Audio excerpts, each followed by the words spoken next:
before I introduce her and the topic, Professor Vinod will tell something about NRPPD and the seminar series that we are doing.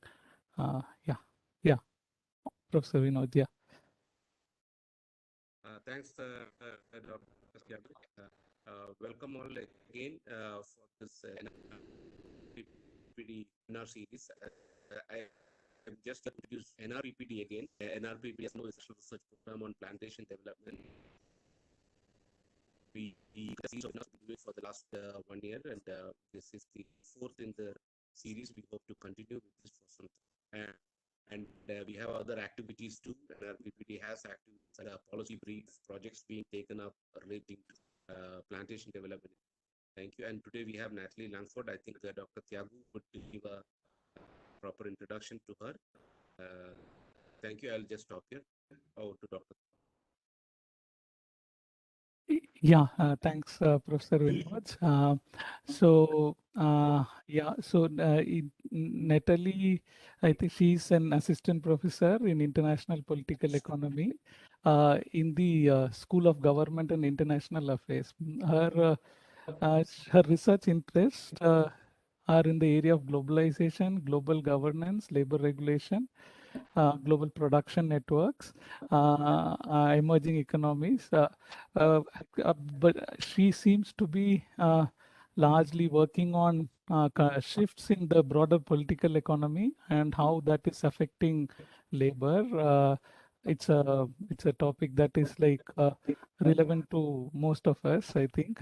And she has been working on what is happening to tea sector in India over like last few years. I think she had published a paper on trustee and uh, what it has had implications on to labor. That was the in 2019, and the current today. I think she'll be presenting her most recent work about domestic value chains. I think tea sector has gone through lot of changes over the last 2 decades in India. So um, as tea originally was produced by small farmers in Chinese farms, I think India is moving towards that over the last few years.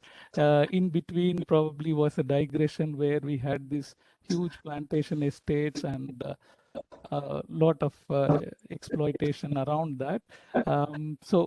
The changes have been phenomenal and it needs wide attention.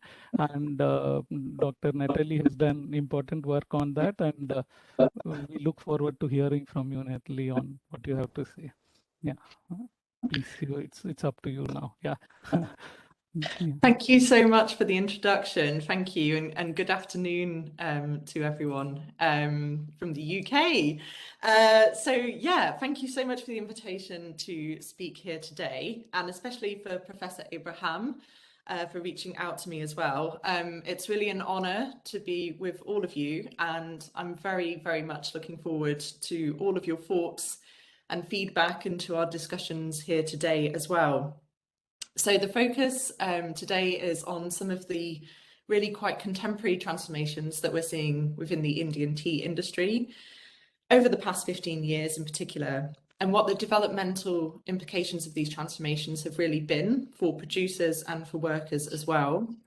But I'm going to look quite broadly at these transformations today, and I'm going to identify 3 particular transformations which have really come to redefine the ways through which we understand the production of tea within India, the governance of tea through commercial channels, and also the ways through which tea is becoming regulated not just by public actors through state regulations, but also the role of private actors now in regulating domestic tea production for the domestic market as well. So whilst many development scholars have increasingly focused on the role that global corporations play in determining development outcomes using the global value chain analysis approach, my work argues that this rather kind of northern-centric framework ignores some of the most important dynamics that are taking place within commodity production today.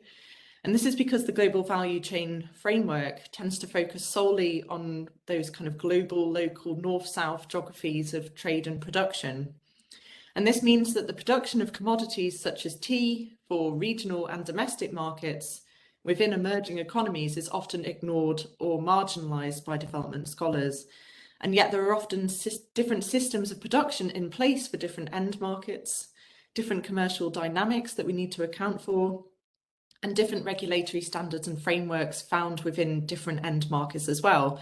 So it's really important to map and understand change and transformation within regional and domestic markets. So for today's talk, I'm going to focus specifically on what a domestic value chain approach can really tell us about commodity production using the case study of Indian tea, and also what are some of the specific developmental challenges that we find within a local market context that we don't see so much perhaps within the global value chain in particular. And whilst this is a singular case study, I do believe that some of these general trends and dynamics that we see within Indian tea production also are relevant for other commodities that we see being produced.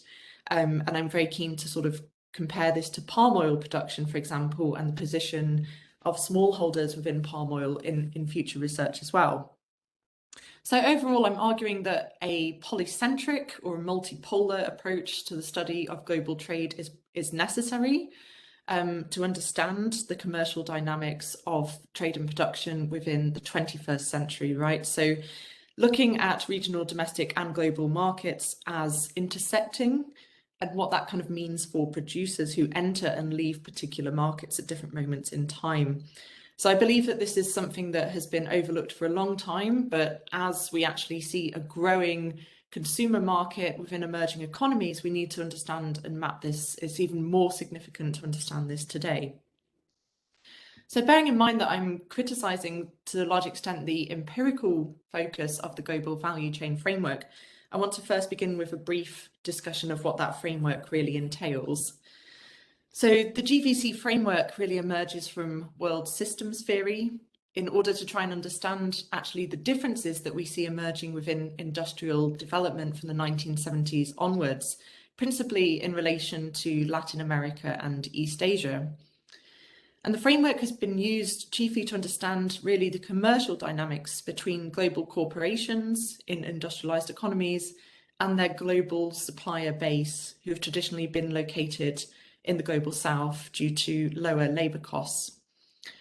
So emerging within the 1990s, the global value chain framework captures arguably a particular moment in time as corporations in the USA, Europe and Japan, often termed the global north, become particularly powerful in these earlier kind of stages of globalization. So the framework was therefore an attempt to really capture the changing nature and reality and role of corporations within the global political economy. And so it especially focuses on corporations within the global north and particularly asks how it is that they've become governance actors, right? So they've become rule setters within the global economy in their own right, okay, in line with states as well. And obviously there's a discussion during this period about whether the rise of the corporation coincides with a demise in the power of the state, right? So there's kind of a tension here under globalization in relation to governance in particular. So how did corporations really become governance actors at the global scale? Well, of course, we all know that they internationalized through foreign direct investment, which rapidly increased from the 1980s onwards, and through, very importantly in the GVC framework, this idea of subcontracting with supplier firms. So through mergers and acquisitions, many of these lead firms within the global framework substantially increased their market share.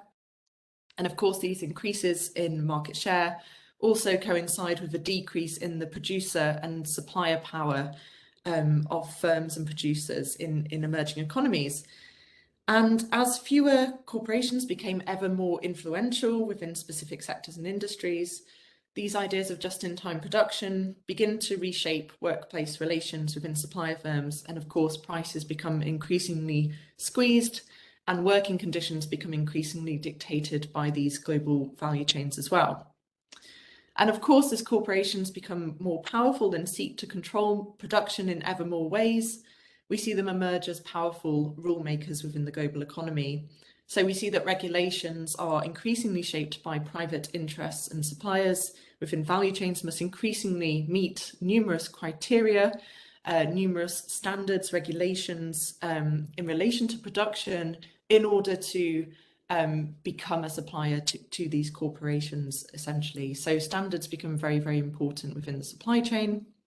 And of course, in agriculture, which is the focus today, and also in food manufacturing, these lead firms, these multinational corporations have shaped market preferences for products, right? So the huge role that they play in branding and marketing and sort of dictating preferences for consumers, which also coincides with the rise of convenience foods, particularly as we see demographics within the labour market shifting, really has implications for producers as well. So these lead firms shape the types of products we see. So, for example, in the tea sector, we see tea bags seen as these kind of convenient foods, convenient ways of consuming tea, and that has implications for tea producers, of course. And agricultural producers have to meet various food safety standards, in particular, became very important within the supply chain, process standards, like labour and environmental standards as well. And this obviously has a significant cost or burden attached to it for producers.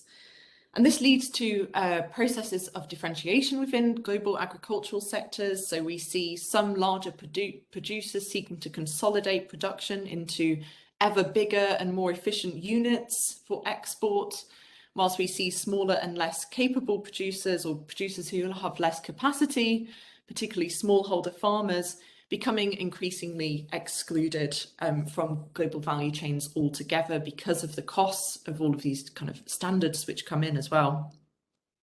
So, of course, Indian tea and the global tea industry at large were hugely affected by these changes and transformations within the global value chain.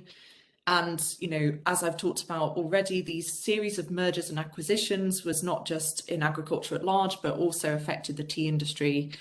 So we see the emergence of these huge corporations such as Unilever, Tata and Twinings, who control a great deal of the global tea market today. For example, I think 2014 figures hold Unilever as controlling over 12% of global tea. Tata comes in at 4% and Twinings controls over 2% of the global tea market. So this gives them enormous power. And of course, within the global value chain of tea production, we see complex sets of intermediaries, from the tea producers to the processors to the blenders. And of course, interfirm relationships each hold significant power relations within them and power asymmetries, with implications for the capture of value at each stage of the production process. So the Indian tea industry becomes more integrated into these global value chains led by these large corporations following the collapse of the Russian market, following the end of the Cold War. And since then, the industry really has become a major source of tea leaf for these international multinational corporations. So as we see this integration of the tea industry more fully into these changing value chain dynamics, of course, there are changing governance pressures which we need to account for from the 2000s as well. So firstly, the governance of tea by corporations such as Unilever changes, moving from simply product standards to actually encompass more process standards related to sustainability, as they term it, so related to labour and the environment. But of course, the 2000s is a huge kind of period of global fluctuations within tea prices as well. And the industry faces a hugely turbulent time due to a collapse in tea prices, and a national tea crisis emerges in 2004. So I'll talk about the closure of the tea plantations in a little bit more detail later on in the presentation. But of course, out of this crisis comes a discussion over the regulatory costs of the Plantation Labour Act, with industry becoming increasingly critical of the kind of regulatory burden as they see it upon their sector. And this also relates to competition in global markets opening up. So we have this kind of corporate consolidation in which these corporations are increasingly able to rapidly source from numerous tea producers across many economies. So Indian plantation estates become particularly worried about smallholder competition in other major producer countries one of the biggest competitors, of course, being Kenya as well. So overall, we kind of emerged from the 2000s with increased private governance over areas and issues that we traditionally see as being the remit of the state, right? So labour and environment become governed by corporations. And we also see, you know, a lot of discussion around public regulations in the sector and the kind of costs related to competition of those regulations as well. So that's kind of the setup in the industry in the 2000s from a GVC perspective. And I want to really briefly just mention the kind of primary private standard that we see coming into the Indian tea industry in 2007, when Unilever decides to partner with Rainforest Alliance, which is a third-party certification program. And this actually is a code of conduct which then governs the plantation estates who are then supplying tea to Unilever. So Unilever was the kind of front runner in choosing to engage with Rainforest Alliance, and it did so because of reputational concerns regarding working conditions and environmental conditions within its supply chains, but it also did so because it saw that consumers were very kind of interested or keen to see such standards being used within the products that they were consuming. And there's a lot of NGO activism taking place within the UK during this moment, and also in the Netherlands too. So it's seen as kind of commercial good sense to start governing labour and the environment from the corporate perspective as well. And so all the major competitors of Unilever soon follow suit, right? So Rainforest Alliance becomes kind of a big deal within the Indian tea industry, and all of these plantation estates who want to supply to the biggest corporations must follow Rainforest Alliance. So it becomes a kind of de facto standard for market entry into OECD markets. But of course, Rainforest Alliance is only focused on the GVC, it's only focused on the exports, and therefore it's only looking at a certain percentage of the plantations. So just to kind of sum up the global value chain perspective, of course, we see this entry of private standards of Rainforest Alliance, but also fair trade into the industry, very much kind of led by private actors, companies partnering with NGOs to produce and write codes of conduct. We also see public local governance through state regulations and legislation being somewhat sort of challenged by industry actors during this period. And within academia, there's a kind of broader literature on what role do private standards really play in actually improving working conditions or environmental conditions that come through the value chain. How do they interact with state regulations? Can they be seen as complementary or conflicting? And wider questions over the effectiveness, right? So what does this really mean for workers and producers as well? And of course, Rainforest Alliance is viewed as problematic for many reasons, and we can critique many of the kind of operational issues involved with private standards, both related to the cost to producers and also the effectiveness as well. And, you know, if we take it from a labour perspective as well, trade unions feel very kind of excluded and marginalised by these private certification schemes as well. It's very much seen as a corporate-led, corporate-driven approach. So continued concerns about this new auditing culture that comes into play through the global value chain as well. But today I want to focus attention away from these kind of predominant discussions related to global value chains, and to really look beyond just the export of Indian tea, right? And to also think about what's taking place within the domestic market as well, and particularly on from 2005. So as I've argued in the introduction, development scholars often look at the global value chain as the primary site of analysis, because globalization essentially has led to this growth of the global corporation, so to speak. But I want to problematize what a global corporation is within this talk as well. And this kind of north-south focus on trade and production, of course, is ignoring and marginalizing a huge percentage of global economic activity. Indeed, trade between emerging economies constitutes over 40% of global trade today. So how can it be the case that we continue to look at the value chain as something that is constructed around corporations in the global north? This is simply not the case anymore. And of course, this marginalization of these kind of more localized networks of trade and production, particularly regional and domestic markets outside of the OECD, become ever more important in the wake of, you know, growing consumption within many emerging economies, this idea of a new global middle class, right? So many people who are quite interested in private certification, they wonder kind of, you know, what are consumer preferences within these markets? How do Indian consumers, for example, feel about the social sustainability of the tea industry? And of course, within this wider agenda of kind of polycentricity, China is a major factor in these shifting geographies of trade and production and consumption.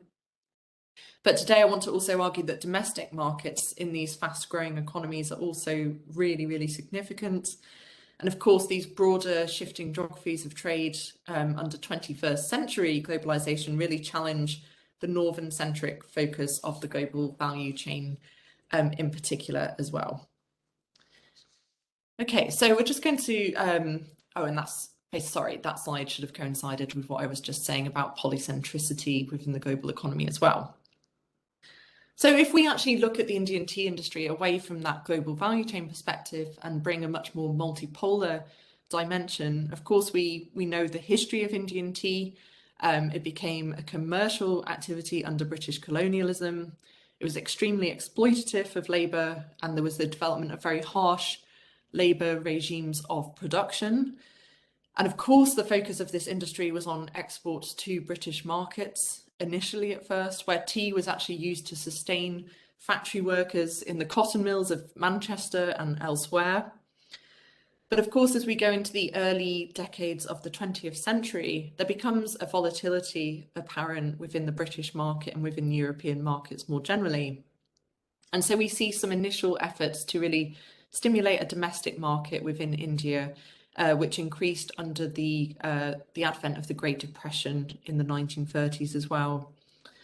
And Lutgendorf, who has studied the history of these efforts, really sees that there wasn't so much of an uptake during this period. Of course, the Indian tea industry was very controversial, particularly from a labour activism perspective, and particularly under British colonialism.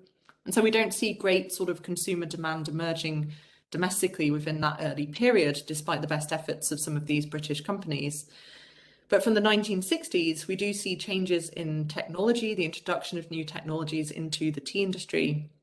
And according to Lutgendorf, this then leads to the availability of affordable tea in a way that simply wasn't there in the domestic market initially.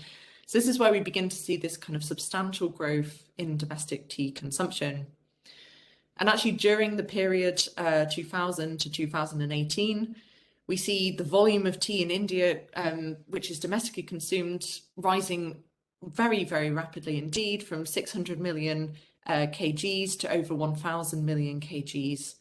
So today, almost 90% of tea produced is consumed domestically within the Indian tea market. So to continue using a global value chain perspective would be to ignore this huge change within markets for tea. So let's look at the domestic lead firms, the domestic multinational corporations who really operate within this tea market.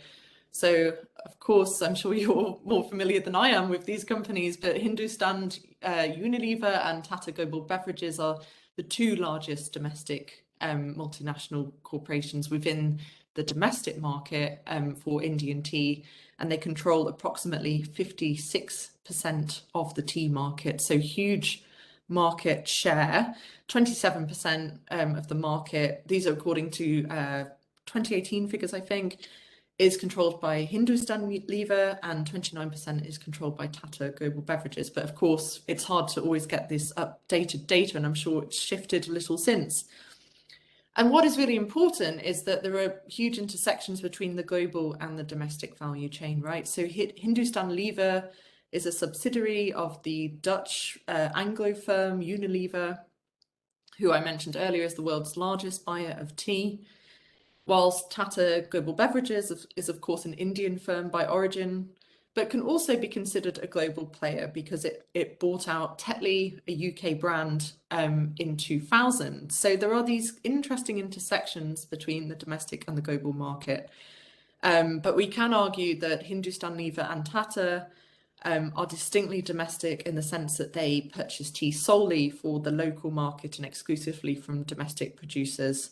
So although they are clearly very much involved in the purchase and sale of tea into OECD markets, they have different operations domestically as well.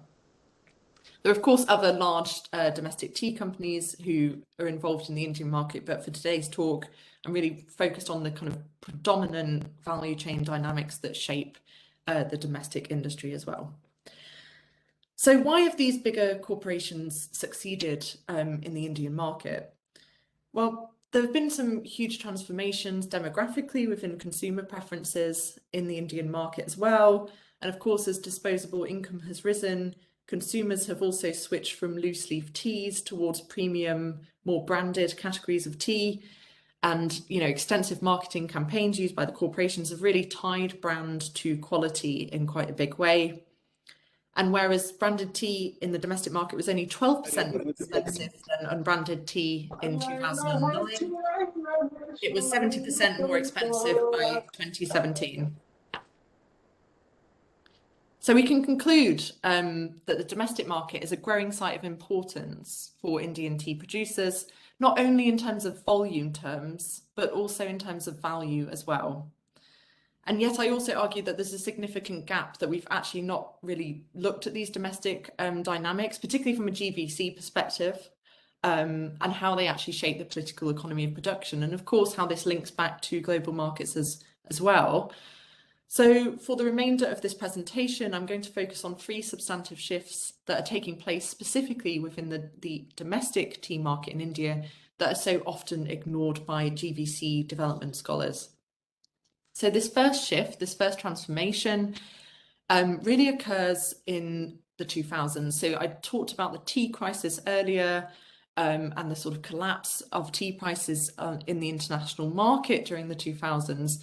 And so the vertically integrated system of production of tea in India becomes increasingly untenable for some of the largest firms. So of course, Hindustan Lever and Tata used to own all of the tea, or the majority of the tea, sorry, that they produced, right? So they had direct control over tea production and over those plantation estates.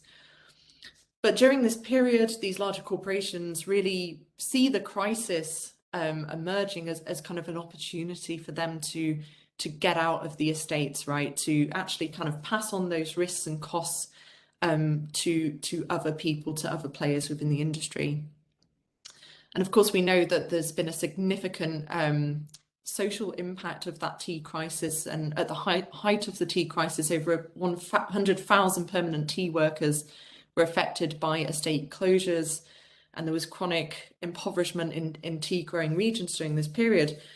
So basically, this led to Hindustan Lever and Tata Beverages deciding to actually sell the majority of their tea estates within the northeastern and southern tea growing regions. So it was a big decision. And Hindustan Lever was the first company who announced these plans to sell. And Tata, of course, fearing that it would become uncompetitive in light of this decision, also quickly sold their operations in Assam and in the Nilgiris, but they maintained ownership over their Darjeeling tea estates due to the higher sale prices of this region's production. And between the two firms, it is estimated that a total of 36,000 workers were actually laid off through those actual processes, right, of divestment and the sale of those tea estates. So there was kind of a further impact on workers, on labour as a result of these transformations. So essentially, we're now seeing the emergence of a domestic value chain out of something that was formerly very tightly integrated. And this is, you know, incredibly important because the coordination of production completely changes. By creating this value chain, both of these corporations were able to eliminate the mounting risks associated with the management of plantation estates in this very turbulent time. So firstly, they didn't have to meet the running costs of plantations anymore, right? So they didn't have to meet those compliance costs associated with national regulations, such as Plantation Labour Act, and all the various other kind of forms of legislation. Instead, they would subcontract to independent supplier firms, so independent plantation estates, who would be responsible for compliance and for meeting such costs as well. And secondly, these corporations were then afforded much more flexibility within their domestic sourcing base. So while they were retaining some degree of ownership within these new plantation companies, the firms were also able to geographically expand their supplier base massively. So this reduced a lot of risk created by pest outbreaks, as well as risks posed by trade union unrest.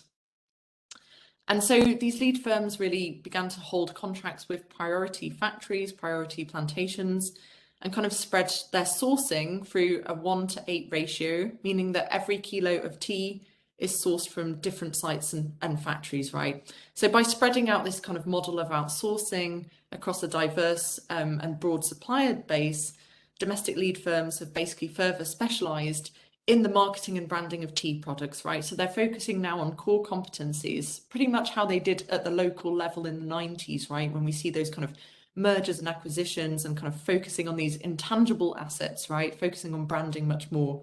So this has kind of led to this consolidation and growth in power for these two firms within the domestic market as well. And so the second shift that I was really interested and intrigued to see when you actually look at the domestic value chain is the huge role that the informal sector is playing within Indian tea production. This is also made visible by focusing on domestic production. So smallholders are by and large excluded from the global value chain, and yet they constitute almost 50% of tea production in India today. And of course, they sell all of this tea predominantly within the domestic market. And so this coexistence of smallholders alongside plantation estates isn't really talked about in the GVC literature because it's so export oriented. But we have a segmented industry here in which different regulations and different norms are being applied based on whether you're a registered tea garden or a plantation estate, or whether you're a smallholder farmer. So of course the plantation estates continue to operate under the purview of the Plantation Labour Act. But of course, smallholders operate outside the purview of state regulations and do not need to comply with any sort of similar criteria, right? They don't qualify, of course. And just to note that smallholder production under Indian law is defined as a farm or enterprise of less than 10.12 hectares in area. So whilst in 1991, smallholder tea production accounted just for 7%. Today, it's almost 49, 50%, it's hovering around that mark at the moment. That's huge. That's a huge transformation. And if we look at the figures between 2014 and 2018, production by smallholders increased by 248 million kilograms, which is an increase of 62% relative to its previous figure, whilst production in the plantation estate has declined by over 100 million kilograms, so a decline of 13% during this period. And of course, the movement towards smallholder production can be accounted for by both market-led and state-led factors, which led to the kind of expansion of smallholders. So we do have periods within the global tea market in which we see much more favourable prices, and we see the kind of movement of producers from other forms of cultivation into tea in particular, I think particularly from rice as well in particular areas, and from vegetable production into tea production as well. And also in Assam, we've seen kind of state-led efforts to popularise small tea production through various initiatives, leading to a huge growth in farmers from just 657 farmers in 1990 to over 84,000 smallholders today as well. And so whilst smallholders have historically played quite a marginal role within Indian tea production, their rapid expansion has huge governance significance, right? So it's altered the domestic structures of production. It's been linked, smallholder production has been linked to higher productivity as the densely packed tea leaf and regular plucking by these farmers is said to actually increase overall productivity in terms of yield per hectare. So there's an argument now that smallholders are now more productive than the plantation estates in India. They are also, of course, majority self-employed and predominantly make use of family labour. And while wage labour may be used within smallholder production, farmers are not obliged by the broader kind of regulations and are not audited regarding wages. And of course, they don't have those kind of costs of housing and wider social support that we see in the plantation sector. So we have this dual structure of production, which I think is very interesting, with different regulatory sort of constraints on producers as well. But smallholders, of course, also occupy a rather weak bargaining position if we think about the global value chain dynamics, if we think about that in relation to the domestic market, because of course the leaf must be processed within just a few hours, within 5 to 7 hours. So these smallholders must very quickly get this to a processing factory. Of course, often they don't own the means of processing the tea leaf. They must take that to the bought leaf factory. And if they do not have the means to do that, then they have to depend on intermediaries, right? So you have these agents who will also take a cut of the price. So smallholders, it is argued, are therefore more vulnerable to low returns on their products. So we have this kind of interesting, these two dynamics together, the divestment of domestic lead firms from production and this expansion of smallholder farms in India has really transformed the political economy of tea production over the past 15 years. And so in the final couple of minutes of my presentation, I think I just have 5 minutes left, I'll then explore what this actually means for changing regulation and governance of tea production, right? Because there are new commercial and institutional pressures at play. Okay, so domestic lead firms have of course become more sensitive to quality and food safety concerns because of the branding, the marketing, the changing sort of middle class consumption preferences within the Indian market. But at the same time, they've divested from production themselves. They are not able to retain direct control over those food safety and process standards. So this is a bit of a dilemma for them. And also the second kind of issue in relation to this idea of governance and being able to control quality of production relates to the growth of smallholders. This has also made control over production and standards ever more difficult given the introduction of new intermediaries within the value chain and the geographical fragmentation of growers as well. So the fragmentation of production, of course, creates new vulnerabilities for the corporations, but alongside this kind of key competitive advantage in actually having divested from that as well. And this vulnerability for the domestic lead firms really becomes apparent in 2013 when we see a national NGO campaign led by Greenpeace India, which exposes illegal levels of pesticide present within tea sold in the domestic market, right? And while pesticide misusage was identified in both the plantations and the smallholder segments, it was the smallholder producers who were seen as presenting much more difficult governance issues in relation to this, because these bought leaf factories who were sourcing from the smallholders didn't really know where the tea had originated from, right? They were brought to the factory by an agent and there was little traceability involved. So there was a higher perception of risk associated with sourcing of leaf from the bought leaf factories because those factories were sourcing from the smallholders as well. So this means that the corporations in the Indian market are now facing mounting pressure in relation to food safety standards. And this also kind of, fell onto the tea board for a large extent because the tea board has a lot of regulatory responsibilities within the sector as well. And whilst the tea board launched its own plant protection code, there was a bit of criticism around the code because it was seen as a kind of self-certification mechanism. And actually the corporations wanted to move to something a little bit stronger. And they actually this led to the design of a new sustainability standard. So we have Rainforest Alliance for the global market, but we actually see these corporations using a new standard which they developed specifically for the Indian market known as Trustee. And the Trustee code was designed to regulate food safety standards in India and also labour and environmental standards. And it was done through a code of conduct which is transmitted from the corporations into the producers segment as well. And it's really seen as something that comes about because of the transformations that I've mentioned.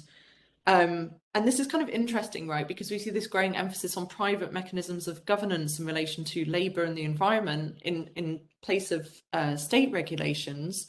And it's also seen as something that can be used to address the informal sector specifically, right? So it's quite hard for state regulation to sort of come into the informal sector and to govern. And state regulation, as we know, remains quite focused on the plantation segment in that sense. So this is kind of perhaps worrying for some people, growth of private governance within the domestic market. And what does that really kind of mean? And what does that mean about, you know, the role and position of public regulation in relation to these private standards as well? But here we are. We're now entering a space where private corporate-led codes are not just something that happens within a global value chain where we see fragmentation leading to those processes. They're also happening within a domestic value chain as well. So I think that's kind of a very kind of interesting moment for governance within the Indian tea industry. So I'm just going to use my last 30 seconds to conclude. So essentially, you know, my core argument is that unfortunately, we continue to, at least in my institution and the colleagues, you know, who I often work with, we continue to focus on this global value chain concept. We continue to think about the role of the global corporation as so significant to development and to what takes place in agricultural settings in emerging economies in particular. But my talk today tries to argue that we really, really have to look beyond this. We have to look at multipolarity within trade, within production, within consumption. We need to look at how new spaces of consumption and the growth of the global middle class in particular must, of course, be leading to its own transformations within governance and regulation.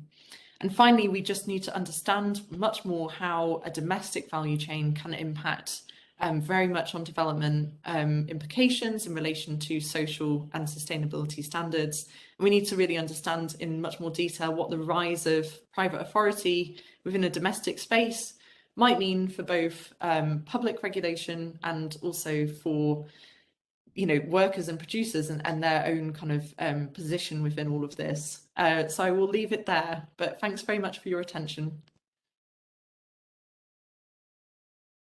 Thank you, Natalie. Thanks for that insightful presentation. Yeah, is there any questions or comments? You can either raise your hand or put your question in the chat window. I can ask that to Natalie. Yeah, Professor Mani has a question. Yeah.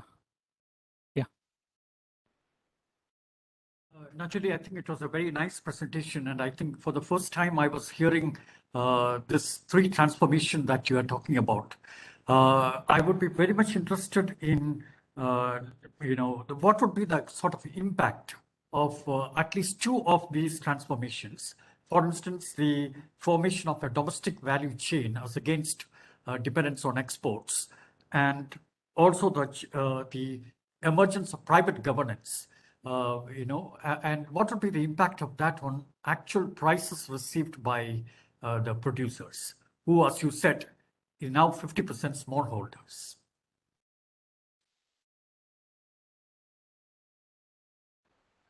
Shall I take one question at a time? Is that fine? Yeah.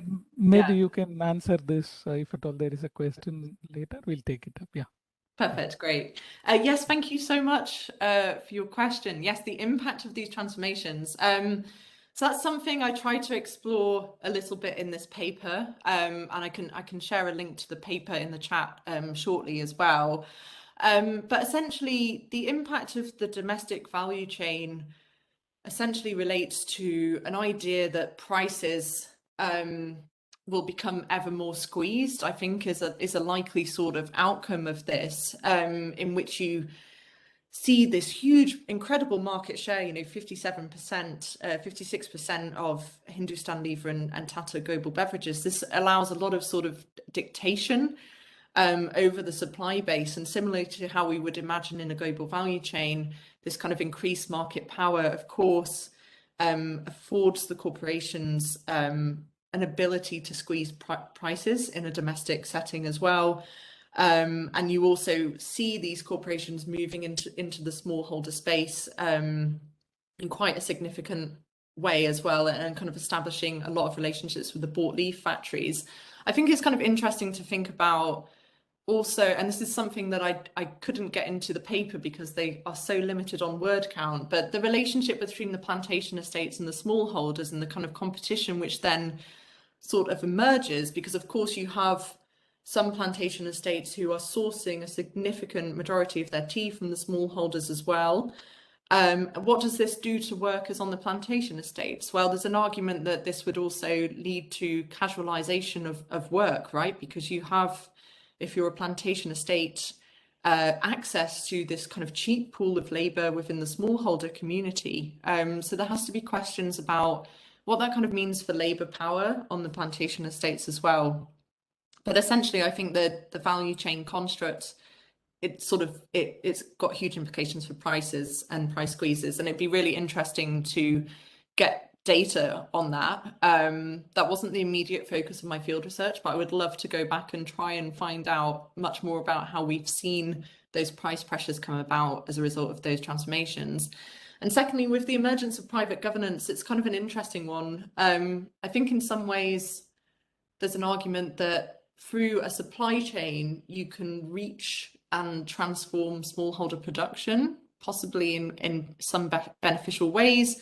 I know there was a big push for more protective equipment when applying pesticides. Those kind of things are put into the trustee code. So I think there are some tangible aspects to which smallholders might become more tightly regulated. But of course, the main criticisms of private governance will always remain that they are obviously driven by corporate interests, right? There's very little worker representation often within these codes of conduct, and I can certainly say that that is also true for trustee. It's very much a stakeholder committee that is comprised of corporations. Of course, the Tea Board has a role to play within the committee and has been active at some points and perhaps less active in other periods during trustee. But also, I mean, maybe I shouldn't get onto this too much, but I did have a paper in 2019 that looked at trustee as a private standard and how it came about. So I can also maybe post a link to that, but that kind of shows that it's not just quite corporate driven in terms of the stakeholder advisory group, but it's also quite there's a lot of international actors involved in the trustee standard as well, which is kind of interesting and peculiar. So it has some funding from Dutch development agencies as well. But I can talk more to that maybe if people are interested. I'll also try and find the papers in a second. But thanks very much for your question. I think it's I think the impacts are, yeah, it's a very interesting topic, I think. Okay, thank you very much. Yeah. Professor Nagraj, yeah. Thank you for a fine presentation. You have very large scope. I have a few queries. I think I look at it from a domestic industry point of view. My outlook is not very global, but I would like you to correct me if my understanding is wrong. My understanding is tea has become a domestically consumed industry, as against earlier notion that is an export-oriented crop. I think, see, the domestic income elasticity of demand for tea domestically is far higher than the international demand. So I think that has changed the dynamics of the industry completely. So though we may emphasize the global chain and the role of multinationals, it is a domestic market and the domestic producers. And my impression is, in India, domestic producers are not increasingly multinationals, but lots of others. Okay. So therefore, I think if you want to understand the Indian industry, I don't know about the global part, I think it will be better to have an Indian focus. That would be, and my, again, I may be wrong. I just want you to tell me that I'm right. Tea industry has not seen much investments. So productivity differentials between large and small holdings have disappeared. And therefore the large holdings have no more, large plantations have no more economies of scale, I mean, to give them advantages of higher productivity. And therefore, it simply doesn't make sense for them to hold on to large estates and paying higher wages. Okay, so I think that's why one must look at domestically. I think that's very important. And India has emerged as such an important consumer globally. I think if you look at the global production, I think India is probably the largest consumer and producer, just like most other agricultural crops in the country. Okay, and I think that has changed the dynamic of the industry.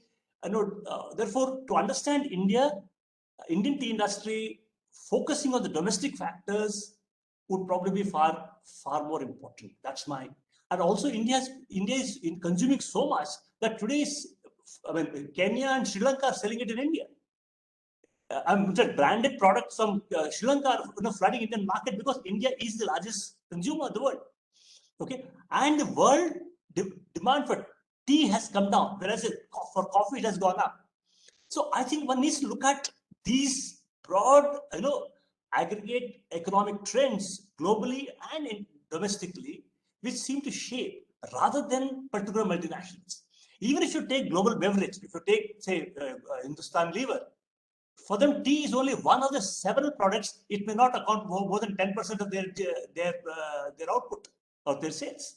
So I think the whole multinationals are a very emotive subject universally.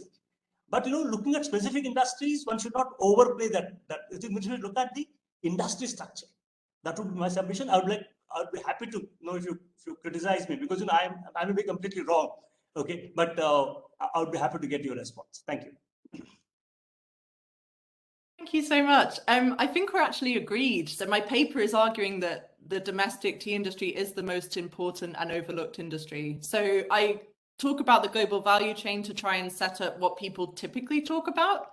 But my paper looks at the domestic industry in particular. So I raise the issues about productivity that you're saying as well, and the smallholder segment as being incredibly productive. But my paper seeks to look at free domestic market trends, in which I argue that 90% of tea is now consumed in India. So very much similar to your thinking, right? So I argue that because the domestic market is so important, that's why we need to look at domestic value chain in particular. So the free transformations, I'm talking about a domestic market linked. They're not global linked.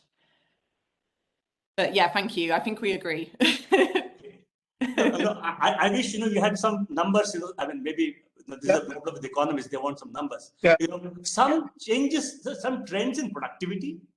Mm-hmm. Okay. Some ownership structure changes over time. How the production is and consumption pattern changes, because I think these are broad. Let's say industry-wide. Changes in the economy or the production consumption, which affecting the the industry, rather than the global supply chain, because global value chain, this is minor part of the story. That's my view. And the land productivity has not increased in tea. That's a problem because of low investment. Am I right in saying this? I wish you had some numbers. Maybe in the paper you have. I look forward to reading that. Yep. Tiago, Harilal here. Can I ask a question? Am I audible? Yeah, I can hear you, Professor Harilal. We can hear you. So maybe you ask a question and then Professor Abraham and Natalie can answer both the questions together. Is that fine? Yeah. No, in fact, mine is not a question. It's a kind of a clarification, because I'm getting confused over one thing. See, when we speak about domestic value chain and global value chain, we are sort of in a pre-globalization period. See, where is this domestic value chain now? In the sense, Indian market is so open. See, to sell in the Indian market for a producer, it is as good as selling in New York or in London. It's a globalized market everywhere. And global value chains operate everywhere. And these operators, Tata and Unilever, they are global players when they play in India as well as in London.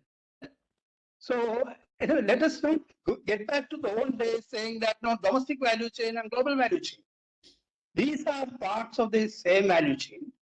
And increasingly, this, as you rightly told, many of these multinational firms are not anymore interested in production. And because production is problematic, and that is left to laborers and smallholders. This is happening world over across all forms of agriculture. And multinational firms who control value chains, let us not make this distinction, overemphasize this distinction between domestic and global, because now we are in a highly globalized world. And in value chains, these firms, big corporations, operate mainly in marketing. Their specializations are in those kind of areas, brand name, brand development and all. And production is left, and production is atomized. And productivity is not the main issue. I disagree with Nagaraj on this. Whether you are productive or not, your prices are going to be a problem, and this is felt everywhere by producers. Producers are unorganized. They don't have any control over the market, and markets everywhere. They are dominated by Tatas and Unilever. It is the fact of the life in global value chains everywhere. In the case of most of the agriculture products. Okay, yeah, before you respond to that comment, let's, Professor Abraham, your question, and then Dr. Natalie can respond. Yeah. Thank you, Dr. Natalie, for that very interesting talk. It was quite interesting for me.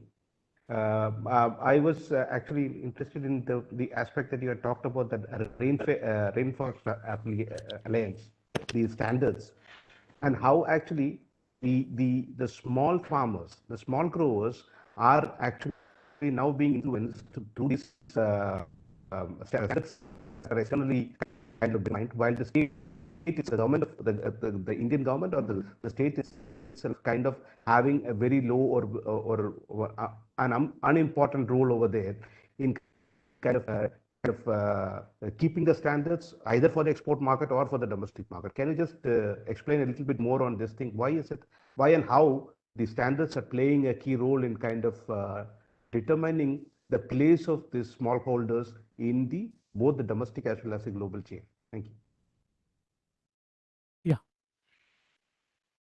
Yeah, Dr. Natalie, you can answer. Yeah. Thank you. Sorry, I was playing around with my mute button. I couldn't figure out how to switch it back on. If I understand your question right, it's sort of the relationship between the smallholders, the kind of private standards and the government. I think what's been really interesting is just how divergent smallholder producers are in tea, depending on where in the globe they are. So Rainforest Alliance was actually going to be the domestic certifier for Indian tea instead of trustee. So the initiative that I mentioned that comes into the Indian market in 2013 was a second choice for Unilever. So this is where the global domestic intersection is really important, because initially Unilever had pushed Hindustan Unilever into an idea for a domestic standard for tea. But Rainforest Alliance wasn't able to grapple with the specificities of smallholder production in the Indian context. So we know that Rainforest Alliance has been involved in smallholder certification in Kenya, but in India, there is a very much more fragmented system of smallholder production. So in Kenya, you have this history of smallholder-based associations and cooperatives. You don't really have that same level of institutional support for the smallholders at present in India, although of course there are organizations and confederations of smallholders who are emerging into this space. So trustee actually emerges partly because Rainforest Alliance is kind of failing to understand how to group together smallholders and to certify them.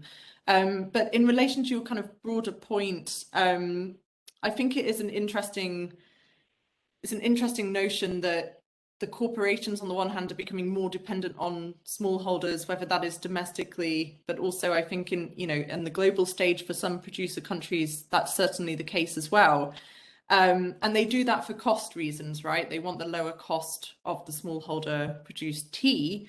But at the same time, there are these risks involved. So there does need to be some kind of standard. And there does seem to be this argument, at least from my interviews, that it was, the government wasn't able to step into that space and the corporations needed that space to be regulated and governed. So we see this kind of interesting movement of the corporations to govern smallholders, whilst at the same time using smallholders because of competitive cost-related pressures as well. So you have these kind of strange dynamics where you have a huge commercial pressure from a corporation onto a smallholder, but you also have this kind of governance and regulatory pressure that wasn't there before as well. So it'd be really interesting to see a little bit more about how that's evolved in India, because I haven't been doing research in this for a couple of years now. But I do know in Assam, perhaps around the elections, there were some discussions about supporting smallholders more through state regulation. I'm maybe perhaps some people in the room might have more expertise on that than me, but yeah, I think it's a big open question. What do you do with an expanding informal sector in which you don't have state regulations historically in play?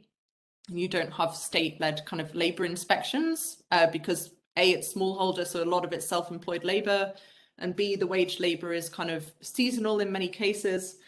So yeah, it's kind of an interesting dynamic. Who fills that regulatory space, and how do they choose to govern smallholders, and what are the implications for those producers? So I think private governance is kind of an interesting conundrum from that respect. Thanks for your question. Yeah, Natalie, just to reframe. Thank you, Natalie. Yeah, thank you, Professor Vinod. Yeah, now just to reframe Professor Harilal's comment maybe a bit. So what is it that we gain extra by studying it with the lens of domestic value chain? So what you said is that we have been looking at it from global value chain. Let's look at it from domestic value chain. So what is it we gain extra from looking at it from that perspective? And also, like, how is this global value chain, so domestic value chain that you are saying, going to be different from a global value chain in terms of, say, there is certain kind of flexibility that global value chain provides? Does the domestic value chain provide the same kind of flexibility? And yeah, well, this is, I think at a broad level, I think that is where the core questions seem to emerge from that comment. Yeah. Yeah. If you could elaborate on that, that will be helpful. Yeah. Yeah, brilliant. So I'm just typing those down as well. Okay, so get to answer. Yeah, so I think, you know, my criticism of and my exploration of the domestic value chain is really that if you continue as a development scholar, as many people do, to look at globalization as something that happens with global corporations outside of domestic spheres, then you're going to completely overlook all of the transformations that have taken place in a huge market such as the Indian tea market, right? And the developmental implications of the domestic market, I would argue, are the most pressing implications to date. So that's really why I think moving from because the global value chain focus is export oriented. We know that about 12% of Indian tea is exported. So why would we continue to just talk about commercial dynamics and talk about supply chains in relation to that 12%? It doesn't make any sense to me. So that's the whole idea of moving to the domestic value chain, because we see, firstly, the consolidation of corporate power within this chain. It's 56% of a market is huge. And it's the world's biggest, you know, as one of the professors was rightly saying, India is one of the world's largest producers and consumers of tea. Why would we not be thinking this is more important, right? So that is kind of my first opening kind of argument. So we need to look at that, but we also need to understand just how much it's been transformed through this divestment from the plantations by corporations selling production off quite systematically, and they've continued to do so over the last 15 years. And what does that mean? Well, it means when a corporation focuses on core competencies that include marketing and branding, it means there's no risk attached to production. They can choose where they're sourcing from at any one time. It opens up spaces of competition that weren't there before. So you now have domestic tea producers competing for contracts with these corporations who control 56% of the market. So it's really significant from that perspective. But also, if you look at domestic value chain and not the global value chains, you're going to see the smallholders, which is 50% of production. We don't look at smallhold. You know, we have all of these books and textbooks on value chain struggles. You know, Nielsen and Pritchard did a very big study on the Indian tea industry back in 2009. Brilliant study. And they do talk about smallholders to some extent, but because they're not focused on the domestic market, it's somewhat overlooked. and we don't really understand the position of smallholders typically when we look at it from a global value chain perspective. And then, yeah, finally, just all of these kind of complex emerging market dynamics and disruptions. So the scandals that the industry has faced at a domestic consumer level are really interesting. This wasn't a global scandal in the tea industry. This was something specifically about pesticides and food safety issues in a domestic setting. But it was really powerful. You know, the action that was taken by corporations and state actors in relation to this NGO campaign paved the way for entirely new governance programs. So we see trustees suddenly emerge into this space.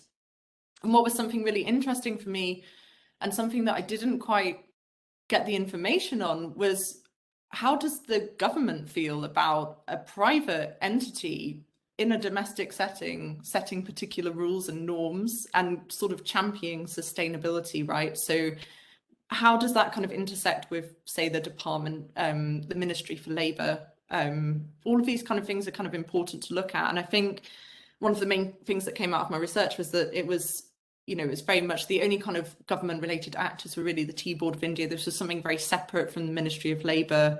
It's kind of continued to operate very much in this commercial space. So I think the discussions about smallholder certification have continued to remain quite very much in that private space as well. So I think those are some of the key reasons why a domestic value chain is so important, and we can look at that in so many countries and contexts now, because as other scholars and colleagues have been saying on this call, this isn't just, you know, something that's happening in India. We have these huge markets everywhere now, and we have you know, I mentioned palm oil at the start. Again, we have the smallholder dynamic for domestic and regional markets, and we have the plantations going into the global market. So again, these intersections are going to be there, and they need to be looked at in much more detail because they have implications for producers and they have implications for labourers as well. So I think that's why it's really important. And then in terms of the flexibility question in relation to the domestic value chain and the global value chain, I think, yeah, it's a very sort of complex question. I'm not sure I could definitively kind of talk about one as having higher flexibility than the other. Obviously, in the global value chain, you have these quite complex globalized networks where corporations choosing between countries and quite rapidly. Whereas my understanding was, from what little information I could glean from the corporations, was that they kind of have a separate network of production in the domestic market, and that it's largely very much geared to local production as well. But of course, as we say, it's one of the largest producers of tea. So the amount of scope they have to source from different factories, from different fields, from different regions of India is still enormous, I think. So there is enormous flexibility within the domestic value chain. It's a very good and provocative question to think about how that relates to the global value chain. But I don't feel like I could answer that for you today. That's okay, Natalie. Yeah. No, Vishwanathan, Professor Vishwanathan has a question. Yeah. Hello, are you able to hear me? Yeah, we can hear you. So thank you, sir. Natalie, for the very wonderful presentation. I enjoyed the discussion very well. My concern basically is that, you know, when you look at the tea sector, also particularly in the context of India, you may also look at the other plantation crops in India, because if you look at that, particularly in the case of rubber and coffee, also the spices, you could see that because of the intervention, the state intervention, particularly the national government intervention, also supported by the states, respective states, you could see the kind of structural transformation has already happened in the 60s, 70s and all. By 80s and all, almost larger part of the crop has already started under the smallholder sector. But but in the case of tea, this transformation has happened only last 2 decades. I mean, probably last 15 years also, with a lot of government support is coming to the smallholder sector. Now, my point is that we are also talking on this topic at a time when the government of India is also thinking about amending the plantation acts. I mean, all the plantation acts like Tea Act, Coffee Act, Spices Act, and Rubber Act. So in this context, again, we are also not sure, particularly rubber sector or also the other sectors also have been undergoing a lot of crisis where the state government has not been doing anything. Okay. So again, now we are talking about the tea case. at this point of time when tea sector is also undergoing a lot of transformation in the case in terms of the amendment of the Tea Act. Okay, so in this regard, I don't know how the kind of the governance system that you are talking about can address the real challenges in the years to come, because we can already see that in the other sector the government has been, or the state intervention have been miserably failing in terms of supporting the smallholder sector. Okay, whatever be the case, whether it is rubber or coffee or even spices. So that is the larger challenge actually I see in this in the emerging scenario. So you have any kind of responses to this type of emerging scenario? Because even if you look at the case of the private the standards that you are talking about, I have done some work on fair trade plantation and fair trade certification. And other than fair trade certification, no other certifications actually help the workers in terms of giving them some kind of benefits and all. The Rainforest Alliance or even the Trust Tea and all, they are not actually benefiting the workers in direct term. So that also the possibility of improving the conditions of the workers is actually not at all there. So we can only think about something happening from the government sector, from the state sector. That also is actually beset with a lot of problems. So can you please reflect on this? Thank you very much. Yes, thank you so much for your question. Yeah, I mean, I'm not totally up to speed on what exactly the proposed amendments are under the Tea Act at present, but I assume it's about kind of heightened flexibility for the tea plantations and perhaps a reduced in some of the kind of regulatory costs. I don't know. But I think there is a huge problem here. There is a huge sort of potential race to the bottom scenario that's emerging, I think. And I think a lot of these private certification schemes, I would completely agree with you, they are not going to fill the gap of any sort of effective public regulation, and nor would they be particularly inclined to do so, given the fact that they are driven by corporations. So I think it's very just important to remember how the internal governance of private standards is set up. You won't typically see any representation from workers. You won't see often any sort of state level representation as well. And that's why it's quite interesting with Trustee, because it's one of the first domestic private standards globally in commodity production. So you would think that perhaps it would be set up in such a way as to have more local stakeholder participation and state buy-in and government buy-in in order to try and maybe correct some of the more market-friendly aspects to those programs. But unfortunately, my sense is that it has the same sort of degree of legitimacy as many of the global standards, in the sense that it doesn't tend to include local stakeholders. It doesn't tend to include stakeholders who would, I guess they talk about it in pragmatic terms. So, it wouldn't be pragmatic to have the unions on board because we wouldn't get anything done. And it wouldn't be pragmatic to have this NGO on board because they have these particular views. There has been some important work with smallholder organisation with a couple of Indian NGOs who had kind of sought to really try and address some of the challenges facing smallholders. And when they actually came to the project, their initial idea was to try and raise those kind of social conditions for smallholders. But they actually arrived at the project realizing that the smallholders were so fragmented and lacking so much agency that actually the first step was to try and actually sort out producer associations in which smallholders can actually gather and begin to collectivize their own interests. So that was kind of the state of affairs in kind of the more local NGO space in trying to organize the smallholders. But yeah, my sense is that it's a very depressing and dangerous moment for smallholders in many contexts, in many sectors, and it's largely to do with this kind of continuation of huge corporate power within these spaces, whether they're domestic market spaces or whether they're in the space of the global market as well. So I'm sorry that I can't speak particularly to the Tea Act reforms, because I would love to read a bit more on that, and maybe if someone can share a little bit more about the latest developments, I'd be really interested to hear. But my sense is that there isn't really that regulatory effectiveness that we would perhaps like to see, and the kind of institutional support that we would like to see for smallholders in tea, at least. Thanks for your question. Thank you so much. Any other questions, comments? And raise your hands or put it in the chat window. Put the question in the chat window. Yeah, I had one question, Natalie.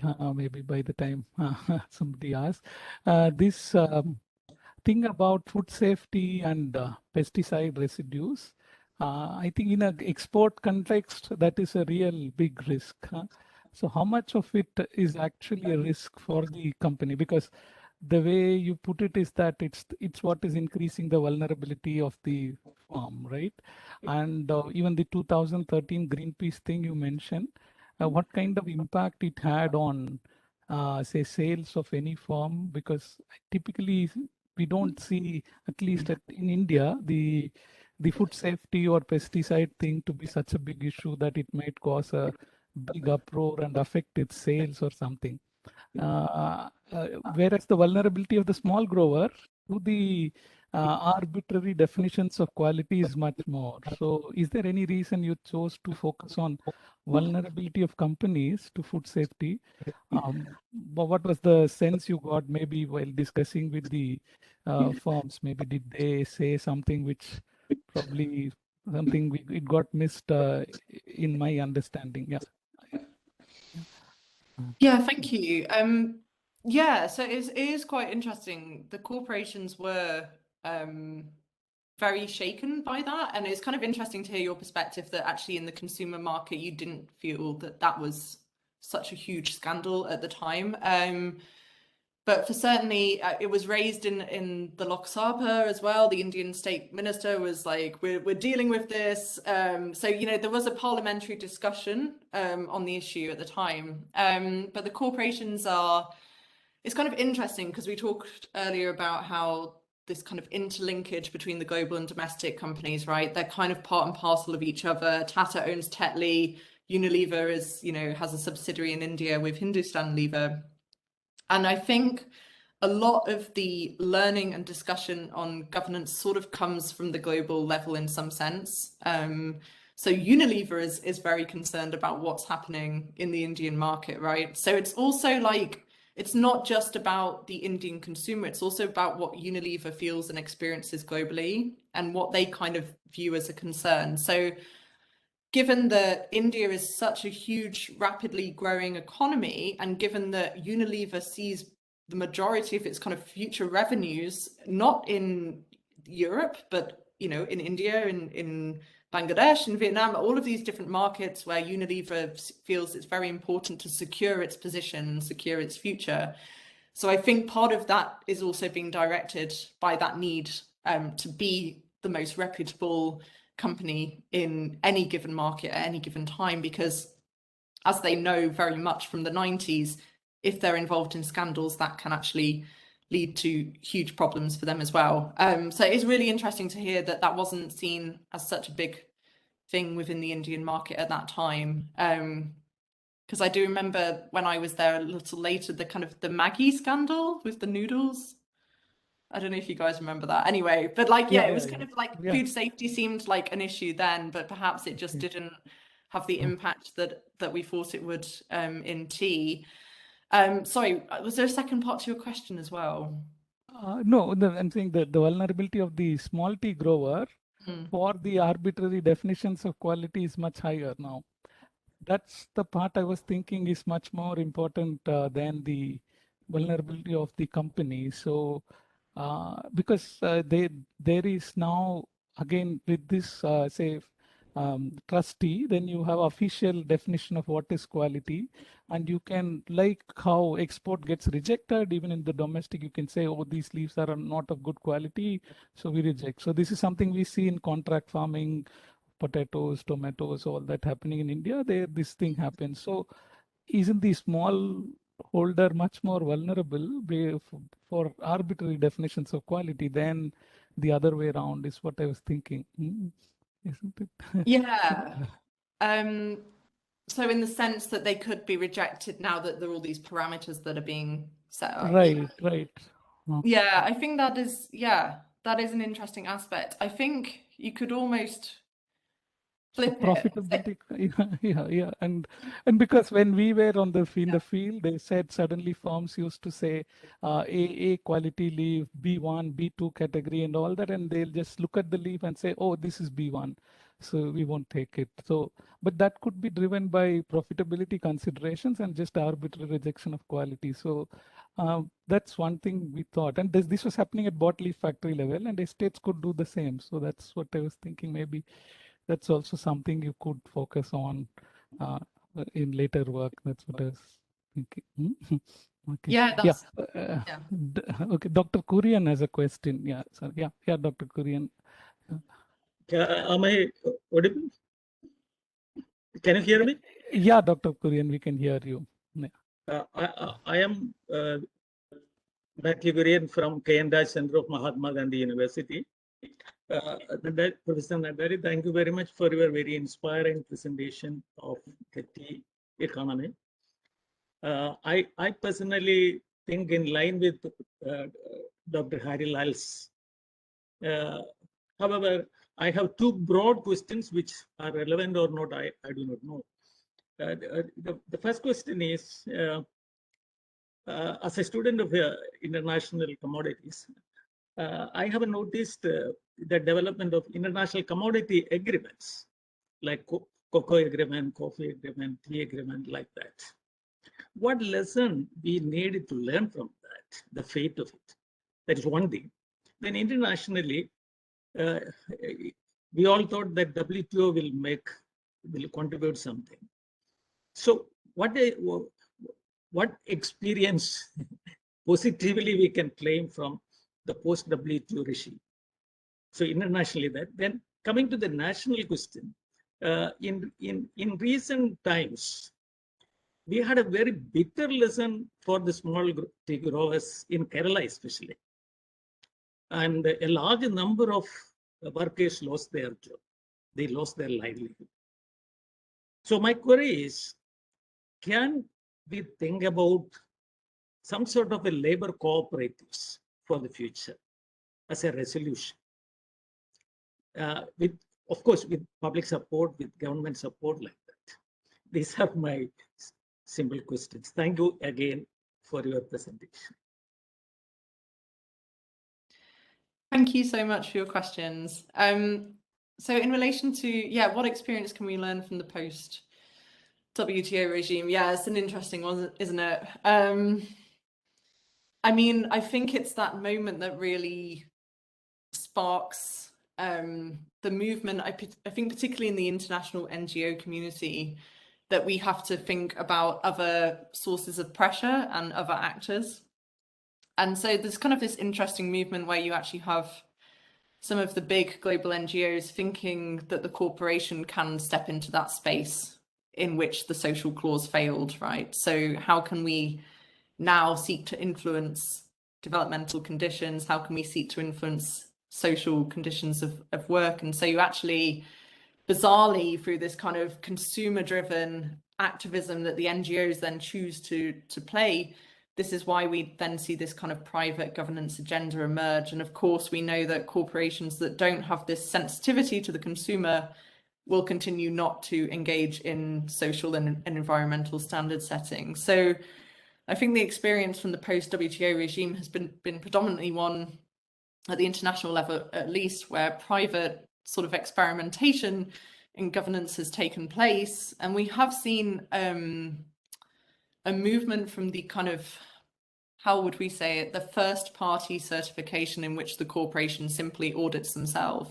to this more defined third party audit system in which you have so-called independent auditors and NGOs come to conduct and carry out an investigation within a particular workplace. But of course, it's still riddled with many issues, not least, what does a corporation do when they find problematic social and environmental conditions on their work in their fields or the factories? The answer is not clear.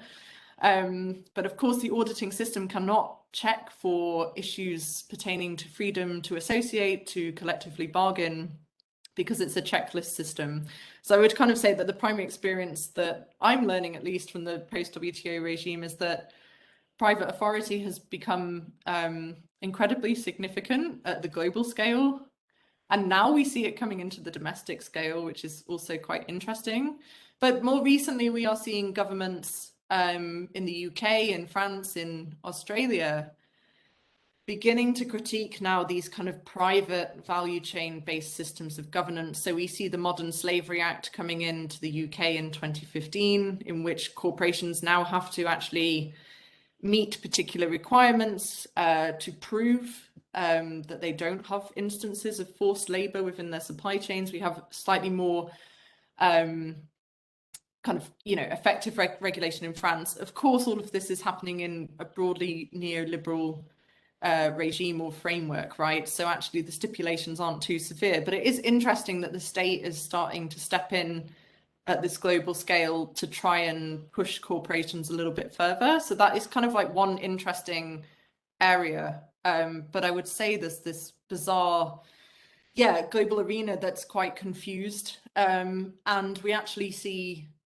that these private standards are now being used by governmental actors also as de facto market access. So I haven't really started research on this in great detail, but for example, in palm oil governance, sustainability governance, the EU is now saying that the Roundtable on Sustainable Palm Oil, the private standard and initiative, is going to be a kind of de facto market access issue.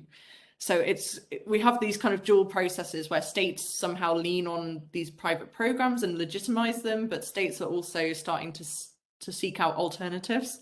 And I suppose that's quite that's kind of my UK centric view on these things. But I just thought I would share that in case it's interesting. And then I couldn't quite tell what you were talking about, Kerala and workers losing their jobs and some sort of new kind of labour compact or agreement. Sorry, would you mind repeating that part of it? Didn't quite catch it. Thank you.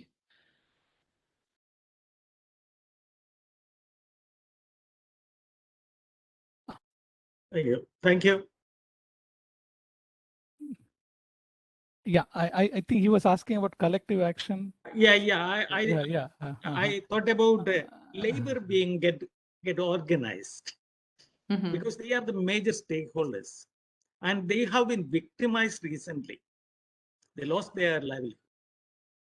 So can, with the support of the state as well as the public action, is there any scope for the organization of the major stakeholders themselves in sustaining the industry? Yeah, I think that's a great question. And of course, I would like to always think that collective action can play a role in reaching a better outcome for workers. I think, of course, in India it's quite complex because you have like the state governments and, the federal system as well, and all of these kind of complex intersections. And I'm not too familiar with the recent history in Kerala. But I think, there's always space, I think, for worker unions and NGOs to try and think about alternative ways of organizing. And I hope that the idea of the domestic value chain might also make unions think a little bit more about the role that the corporation plays, right, in dictating prices and dictating working conditions. It's not just something that's happening on the plantation. It's something that is systemic. And so I think some sort of bottom-up multi-stakeholder organizing and discussion and forums could possibly be useful to feed into something that then becomes bigger at the regional and even the national scale.